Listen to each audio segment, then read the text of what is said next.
Di negeri ini guru disebut sebagai pahlawan tanpa tanda jasa. Ya, tapi apa jadinya kalau seorang guru bahkan gak punya rumah untuk pulang, untuk berteduh, untuk istirahat? Ini kisah Bu Nining Suryani, guru honorer dari Banten yang tinggal bukan di rumah dinas, bukan di kontrakan, tapi di toilet sekolah tempat beliau mengajar. Ini sebuah fakta yang mengejutkan. Ya, Bu Nining bukan pemalas, bukan juga gak berusaha. Beliau ngajar di SD Negeri 3 Karangtengah, Lebak, Banten. Gajinya itu hanya 300.000 sampai 500.000 rupiah per bulan. Ya, kalau ditanya cukup, bahkan untuk beli beras saja nggak cukup itu. Dan ketika suaminya kehilangan pekerjaan, mereka kehilangan tempat tinggal, tempat untuk berteduh. Satu-satunya tempat yang tersisa, ya toilet sekolah itu kemudian dijadikan rumah. Ini bukan adegan sinetron, ini nyata. Tahun 2025 di negara yang punya anggaran pendidikan 600 triliun rupiah.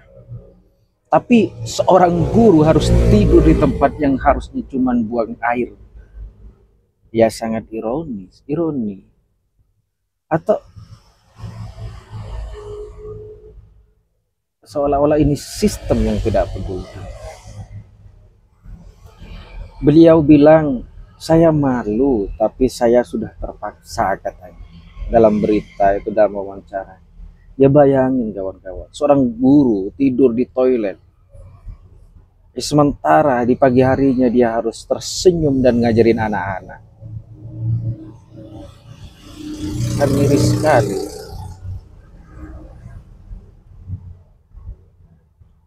Ya setelah viral kemudian banyak bantuan yang berdatangan. Tapi pertanyaan sekarang, apakah ini cukup? Hari ini Bu Nining dibantu, tapi berapa banyak Bu Nining yang lain di negeri ini yang kita nggak tahu, yang nasibnya persis sama atau bahkan lebih parah. Ya guru-guru honorer yang udah ngajar belasan tahun, tapi tetap diperlakukan kayak tenaga magang, tak layak untuk mendapat bayaran seolah-olah.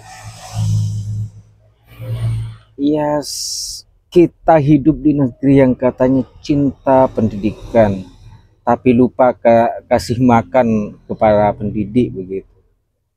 Ya kita teriak soal generasi emas 2045, ore, tapi guru-gurunya tidur di toilet, di lantai toilet, makan mie instan dan naik sepeda usang ke sekolah. Ini bukan cuman Bu Nining kawan-kawan. Ini tentang kita, tentang bangsa ini. Kalau gurunya saja nggak dihargai, jangan harap muridnya jadi orang yang menghargai. Sekarang saja deh, jangan bicarakan guru yang dijarakan relawan dalam sistem yang korup dan tidak adil.